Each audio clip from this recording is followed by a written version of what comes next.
It's brought to you by allaboutmkim.org, the MKIM's knowledge base. बिस्मिल्लाह नहीं है राय देने के इख्तियारात।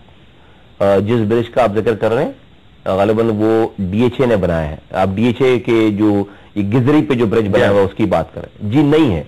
और डीएचए ने वो ब्रिज बनाया है और बिल्कुल जो हमारा कॉन्सेप्ट है उसके बिल्कुल बरक्स है। हमने तो सिग्नल्स को क्रॉस करने के लिए 6 अंडरपासेस और फ्लाईओवर्स बनाए, सिग्नल फ्री कॉरिडोर्स बनाए, ताकि लोगों को जिनको प्रॉब्लम्स को एक जगह से उठाकर दूसरी जगह शिफ्ट ना करें, प्रॉब्लम को एक जगह से उठाकर हमेशा हमेशा के लिए रिजॉल्व करें। और मैंने भी जब उसे देखा था तो इससे पहले जो एडमिनिस्ट्रेशन थी जिनके जमाने में शुरू हुआ था उनको मैंने मशवरा दिया था, इस बात का मशवरा भी दिया था कि देखिए इसको ब्रिज आप सिग्नल पर लाकर उस ब्रिज को गिरा रहे हैं और सिग्नल से पहले उसको जो तो ऑल द वे ब्रिज से लोग चलकर आएंगे और सिग्नल पे आकर रुक जाएंगे, तो इसको सिग्नल पे गिराने के बजाय इसको सिग्नल से के बाद इसको गिराएं, इसको रैम इसको बाद लेकर आए। लेकिन बहरहाल उनकी कोई मजबूरी होगी। इस शहर में 13 डिफरेंट एजेंसीज काम करती हैं लुकमान साहब, 13 डिफरेंट एजेंसीज की अपने अपने जुरिसडिक्शन कंट्रोल्स हैं और हम ये 4 सालों से ये रोते चले आ रहे हैं। मेरी समझ में कभी कभी एक बात नहीं आती कि आया कि हमारा दुश्मन कौन है?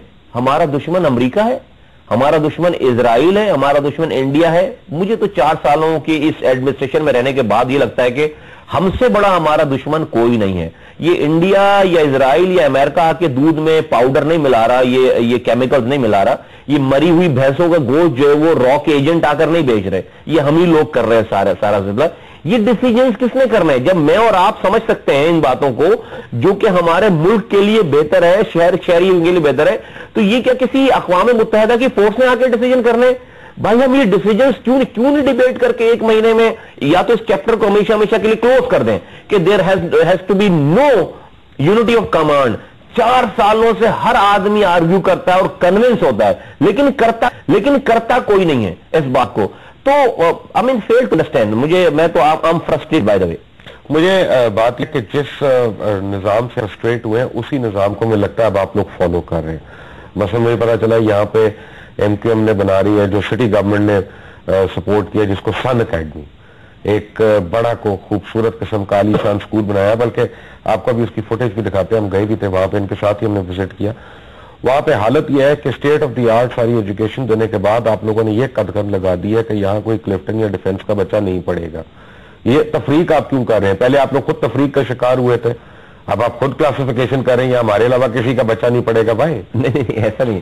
उसमें सन एकेडमी जो ताबे का विजन है, ये जिस तरह से खतमा फाउंडेशन है उस तरह से सन एकेडमी है, क्योंकि ये जो है वो एनजीओ हैं 2 तरह जो सोशल वर्क करती हैं। तो सन एकेडमी का पहला स्कूल जो है वो खुला है और किंडरगार्टन स्कूल जो है वो खुला है। ये उन्होंने अडॉप्ट किया है गवर्नमेंट से स्कूल, और वहां पर 200 रुपए की फीस पे जो है वो आपको इंटरनेशनल लेवल की जो है वो वहां पर बच्चों को खाना, वहां पर एक वक्त का वहां पर उनकी फी, उनकी पिक एंड ड्रॉप, उनकी ड्रेसिंग, उनके जूते, उनकी सारी चीजें सर्च वो करते हैं और टीचर्स हायर करके जो है वो अच्छे एजुकेटेड और उस लेवल के टीचर, स्विमिंग क्लासेस और जो है वो उसमें म्यूजिक, सारी चीजें, ये सारा कुछ है।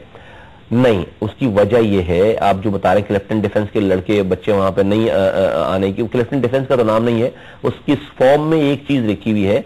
हमने ये मालूम करने की कोशिश की उसमें अथॉरिटीज ने कि पेरेंट्स अपनी माहाना आमदनी बताएं, और माहाना आमदनी से हम ये जज करना चाहते हैं कि अगर पेरेंट्स इस काबिल हैं कि अपने बच्चों को फीस देकर कहीं और अच्छी तालीम दे सकते हैं, तो चूंकि हमारे पास जो है वो नंबर ऑफ स्टूडेंट्स की कैपेसिटी कम है, हम गरीब के बच्चे को पढ़ाना चाहते हैं वहां पे, वो उस पेरेंट्स के बच्चे को पढ़ाना चाहते हैं वहां पे, ये तालीम देना चाहते हैं कि जिसके पास माली हालात ऐसे नहीं है कि जो ग्रामर में, सिटी स्कूल में, सीएस में जाकर वहां पर पैसे दे सकें। यानी हमारे सामने खड़ा करेंगे उनके बच्चों को? वेल, क्यों नहीं खड़ा करेंगे? उनका हक है खड़ा होना आपके सामने, और आपको अगर दुनिया में और इसमें प्रिविलेजेस हैं तो आप जैसी जो है वो, और आपके जो भी मुल्क के जो रूलर हैं या और जो लोग हैं जो एलीट हैं, ये जहन अल्लाह ताला ने सबको एक जैसे दिए हैं लुकमान साहब। ये तो हालात हैं जो एक बच्चे के बाप को ये फिक्रमंद करते हैं कि उसके बच्चे को जल्द से जल्द वो मैट्रिक करवाए पीले स्कूल से और किसी जगह काम पे लगाए ताकि वो पैसे लाकर जो है वो बाप का हाथ बटाए,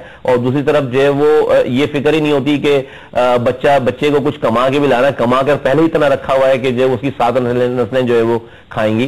तो ये तो तफरीक हमने पैदा किया, तो we are just trying to just minimise that difference between richest and poorest. What is the concept of this Sun Academy? ये एक आपने बना दिया सारों को, बाकियों को महरूम, एहसास महरूमी का शिकार के एक से ज्यादा भी नहीं, हमने जो हम जब भी आप कोई काम करते हैं, एमक्यूएम का तरीकाकार रहा है कि आप जो वो सोचें बड़ा, करें कुछ बहुत छोटा सा काम करके उसको सक्सेस मॉडल बनाएं और उसके बाद उसको रेप्लिकेट करें ऑल ओवर द वर्ल्ड। तो इसी तरह से सन एकेडमी का जो ये पहला स्कूल खुला है फेडरल एरिया में, ये एक सक्सेस मॉडल बनाना है हमने इसको। जो भी हमसे गलतियां होंगी, जो भी टीदिंग प्रॉब्लम्स होगी इनिशियल इसमें, हम इसको सब चीजों को यहीं पे रेक्टिफाई करेंगे। The moment it would run as a success model, फिर इंशाअल्लाह ताला पूरे पाकिस्तान में इसको रेप्लिकेट करेंगे। कल मेरे लिए जो हैरान कुन बात थी, जब मैं विजिट कर रहा था तो वहां तारिक मीर साहब की प्रेजेंस थी।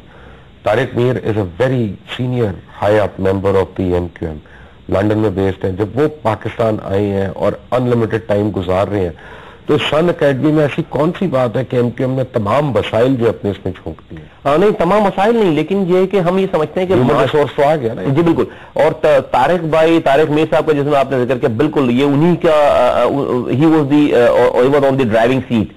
अल्ताफ भाई का विजन, लेकिन उसको इंप्लीमेंट किया यहाँ पर तारिक मीर भाई ने। उन्होंने खड़े होकर दिन और रात वहां पर काम करवाया, और ये सारा कुछ शाहकार जो आपने देखा है वो उनकी मेहनत बहुत ज्यादा और उनकी टीम की मेहनत बहुत ज्यादा है।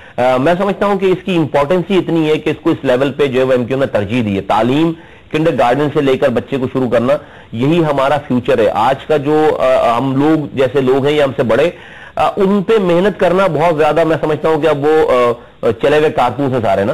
तो अब जो नई हमारी जनरेशन बढ़ रही है, जो हमारा फ्यूचर होप है, उस पे मेहनत की जाए, उसको तालीम याफ्ता बनाया जाए, उस गरीब और पुअर क्लास को जो है वो इतनी नॉलेज दी जाए कि कल को वो इस माशरे को और निजाम को सही कर सके। Syed Mustafa Kamal ji, come back to after break, take a break.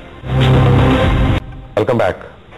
Mustafa Kamal sahab, कितने कत्ल किए आपने यहां तक आने के लिए?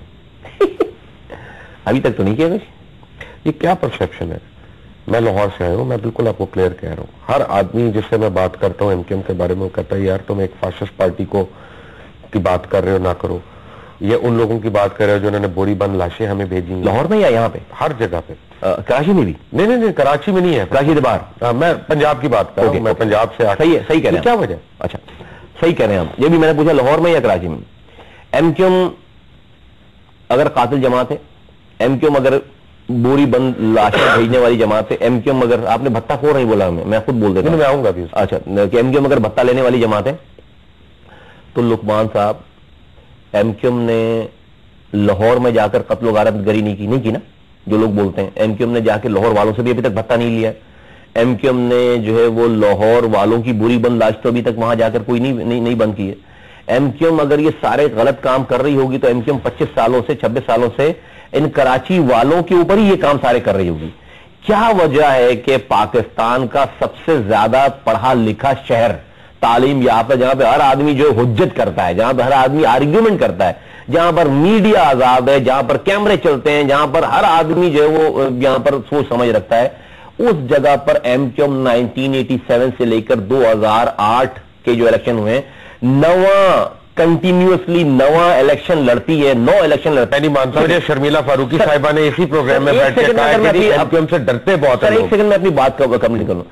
9वें इलेक्शन तक में एमक्यूएम का 87 से लेकर 2001 तक लुकमान साहब 1% वोट कम नहीं हुआ। 87 में जो वोट पड़े थे 88 में बढ़े हैं। हाँ, मैं आ रहा हूं उसके ऊपर, मैं आ रहा हूं उसके ऊपर आ रहा हूं।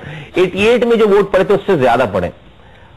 एक कॉन्स्टिट्यूंसी में 1.5 लाख वोट पड़े। डू यू रियली थिंक और anybody does they really think ये एमक्यूएम सारे ये लाखों करोड़ों वोट जो है गन पॉइंट पे डलवाती है? मैं कहता हूं अगर एमक्यूएम के पास ये वाला इतनी पावर है ना कि एमक्यूएम जो है उस पूरे कराची, हैदराबाद, सक्कर, मीरपुर खास को गन पॉइंट पे वोट डलवा सकती है, तो फिर तो मैं कहता हूं इसी बात पे आप लोगों को एमक्यूएम को मान लेनी चाहिए कि भाई ऐसी पावर अगर है कि हम इतने बड़े शहर को गन पॉइंट पे कंट्रोल कर सकते हैं, तो भाई फिर हमारे आगे जो हाथ बांध लो। फिर हैरानी मुझे इस बात की नहीं है कि कराची में वोट पड़ता है, हैरानी मुझे इस बात की कि बल्तिस्तान में क्यों, बल्तिस्तान में वोट, अब हमने वहां पर भी जाके गन पॉइंट पे वोट ले लिया, गिलगित बल्तिस्तान में, कश्मीर में 2 सीटें। भाई साहब ये सारे दावे नारे अब जो है वो खत्म हो गए, ये टाइम गुजर गया, ये ओल्ड फैशन हो गया। अब कोई नया इल्जाम लगाओ एमक्यूएम के ऊपर। अब एमक्यूएम के पास भाई ये गन पॉइंट पे वोट लेने वाले लुकमान साहब कराची में ये काम नहीं करते, हैदराबाद में ये काम नहीं करते, गवर्नर 8 सालों से ये काम नहीं करते, मिनिस्टर बाबर गौरी, आदिल सिद्दीकी, रऊफ सिद्दीकी ये काम नहीं करते, इंडस्ट्रियलाइजेशन और ये पोर्ट और सारी चीजें। हैदराबाद में ये काम नहीं होता, सक्कर नवाब शाह में खास के ताल्लुक में ये काम नहीं होता। ये बातें